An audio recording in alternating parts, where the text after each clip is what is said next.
the Dollhouse. And the battle between those two factions continues to this day.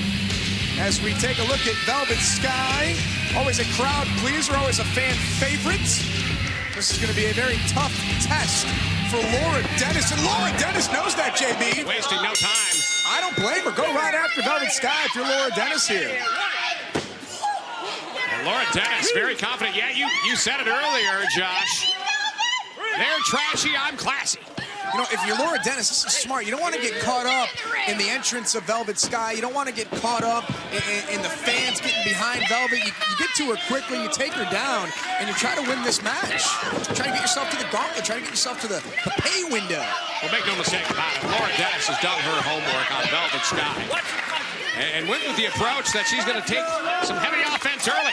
Try and get the win early on Velvet Sky and catch her off guard. She's done just that. And effectively executing that game plan. Did you want another one, Velvet Sky? Listen to Laura Dennis. I like the confidence. Oh, that voice. Holy mackerel. One more time.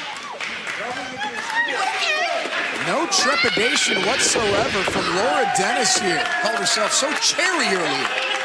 How do you pick just one? Each one of those matchups intriguing in their own way. Do you see an upset happening in any of those matches? Well, I mean, a lot of them you can't predict. No, you're because right. we have not seen some of these incredible athletes. But I'll tell you what, when you have a matchup that we're going to see later, like Madison Rayne is going to be in there. And, experienced knockouts coming in with these quote-unquote newbies, if you will.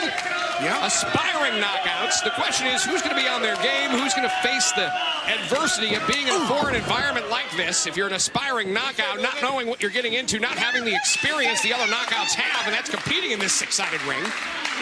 Who will emerge as the most experienced, most comfortable in there? Those are very big factors in this big night.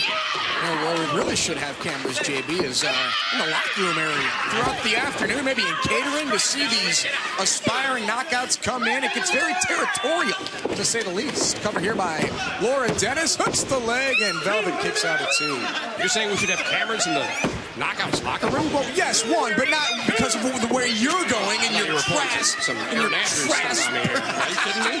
Hey, I think anyone would take $45 million at this point. Yeah. After lawyers' fees. Yeah, she's going to get about 6, but nonetheless, I mean, that's probably half of what Laura Dennis is getting for competing here tonight.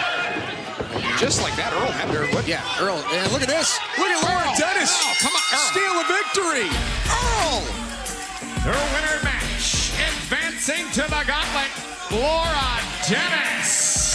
Oh, look, Earl Hebner got caught up in the mix there, got caught up in the fray. You can't blame Earl Hebner for what happened here. Laura Dennis took advantage of, again, ring awareness. Got her feet up on the bottom rope there. Velvet's trying to plead her case. There's no replays here. There's no red flag. Wait a minute. No? Earl, now the questioning begins, and this is like Athlete Bailey out there. He's trying to find out what the